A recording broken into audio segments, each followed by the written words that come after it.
Hello and welcome to today's episode. I've been approached by so many landlords worried about the energy prices, worried about all the prices that are going up at the moment. Obviously, we all know due to the Ukraine and then after COVID, there's so much price increase. Petrol or diesel has gone up to over £100 in average to actually full a tank. So landlords, especially rent-to-rent property investors, are really worried about the energy increase. So in this short video, I'm just going to explain to you what I've done for myself in my business to mitigate the risk of losing out or the risk of making loss in your properties that you've already acquired, especially if you're in a guaranteed rent contract. No matter what happens within that property, you'd have to reassure the landlord that you'll pay them their rent every single month, and obviously you have to pay that rent every single month. And one of the biggest killers of rent to rent is the bill. The energy bills is ridiculously expensive.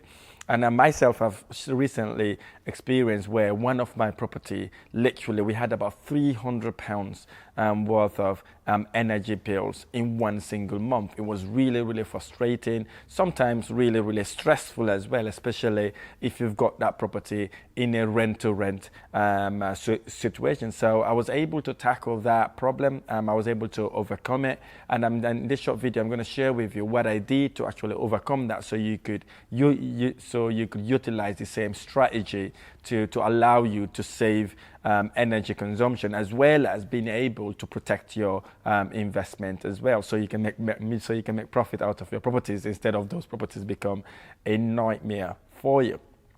So basically what I did in my component, basically, before we get going, actually, if you like this video or any of my videos, hit the like button below, subscribe to my channel for more of these amazing tutorials. So again, it's really worrying. It's really worrying for investors, homeowners that are doing HMOs, or actual rent-to-rent investors. So if you're worried about your energy bill, here's what you need to do now. And I've implemented it, and this is helping me drastically.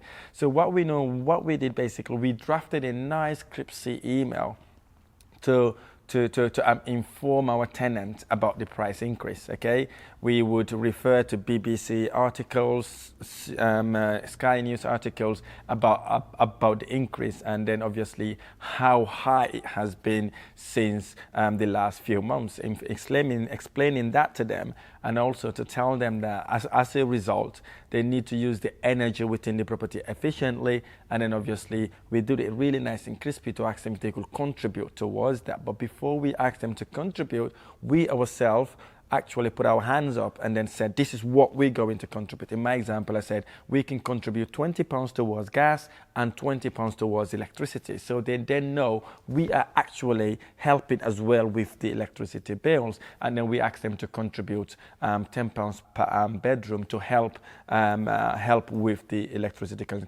consumption. Again, most of them, 95% of them, were happy about it, because obviously they know, they've been watching the news, they've been reading the papers, they've been seeing it on the internet, and they understand what the energy rises are. And again, we did that. That has helped us very well.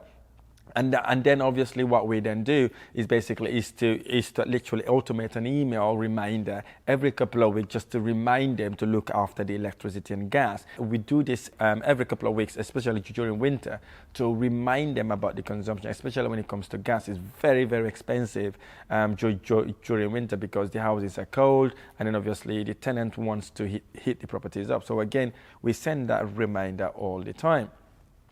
The second thing we do basically is to set the boilers on a timer, right? We would agree with the housemates to tell them we ask them actually, how do they want the boiler to come on, or how do they want the heating to come on? They would come to us with some sensible sort of time they want the heatings to come on. So what we do basically, we send our gas engineers or our plumbers round to go and set the timer on the specific times they want the boilers, they want the heating on, because most of them go to work anyways. So when they go to work, they don't want the heating on. But what we do, we turn the heating on 30 or 40 minutes before they arrive. And again, some people are doing nights as well. We do exactly the same thing. If they arrive at 6 in the morning, we make sure the heating is on about half 5 or so that they will walk into a warmer house. So again, putting the boiler on a timer really help. And what has helped us drastically is to have a thermostat.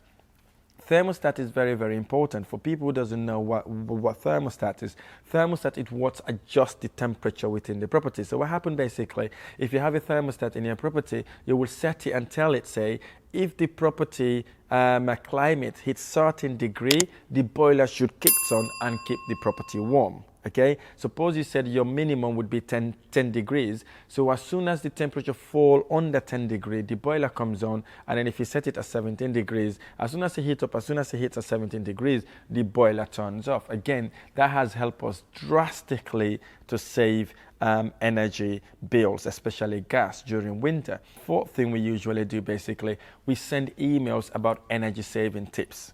For example, some of our emails have things like to turn off any standby appliances, because I know we have PlayStations, we have TVs in our properties. We tell them, listen, if we're not using it, turn it off, because if you turn that off, it saves us a bit of money. I give them an example. If you leave a TV on a standby or laptop on a standby, it's like when you leave your tap unclosed, you know, that little drips on the sink. That's how much electricity you would be consuming as well. So again, we asked them that, so that has helped us drastically as well. And obviously, we asked them to actually turn the thermostat temperature down. For example, during summer, we asked them if we can turn the heating off. In 99% of the time, they said, yes, we don't need the heating, turn it off. We turned it off. And again, whatever we're able to save during the summer, we pass that on to the winter month. And again, we asked them to actually wash their clothing in a lower temperature. So, and again, in that email, we'll tell them what temperatures are really, really good for them to be able to leave their clothes on and washing. And then obviously, then that then save the energy as well. Okay, so and then obviously we communicate with them. Obviously, we'll have one or two people not happy about it, especially that we told them the rent include all bills. But what we do in our contracts now, we have something that we call a cap. Once it's hit that cap, we'll tell them, listen, we've got the cap. If it goes past that cap, unfortunately, you would have to pay the additional amount. But so far, since the government has announced this increase, we haven't had a massive issue with that. And if that doesn't work, because sometimes it doesn't work in some houses, especially if you've got people who are really, really difficult to manage. So what you do, you just add the additional increase. You know, unfortunately, you're not going to absorb all that cost. You've already willingly contributed 20% per energy. So if it still continue to rise, and again, obviously, you'll have to increase that, add that onto the tenant rent, divide it equally to all the bedrooms, and then obviously apportion it equally and send it all to them, so they all pay for that money. They all pay for the additional increase. Right, before you get the tenants in, again, vitally important for you to do this, make sure you increase your rent. Rent has gone up anyways, but factor the energy prices in. For example, we were charging our properties, I think about maybe 425 or 430, I can't remember now, but we've increased that now to about 445 to 450, depending the size of the room. Again, we've given us that little bit of cushion to ensure that at least when the price increases, we are kind of protected for our profit. End of the day, we are doing business to make money. I know we're providing services to these people, but we need to make money for us to be able to keep our business going, as well as able to serve them themselves. So again, make sure you do that. And again, don't forget to put that cap on your contract to say if it hits this rate, all the house will contribute towards the electricity bill. And again, for the existing tenant, if they're not participating on all the emails you've sent them, basically you just have to increase the rent when their tenancy expires, okay? When the tenancy expires, it's a massive time for you to be able to increase the rent to compensate any additional cost. Now, labor cost is expensive, right? Material cost is expensive. Everything is expensive, basically. As soon as the tenancy expires, it's your duty, obligation, and responsibility to increase that rent. Obviously, you're not going to increase it by 50 or 60%.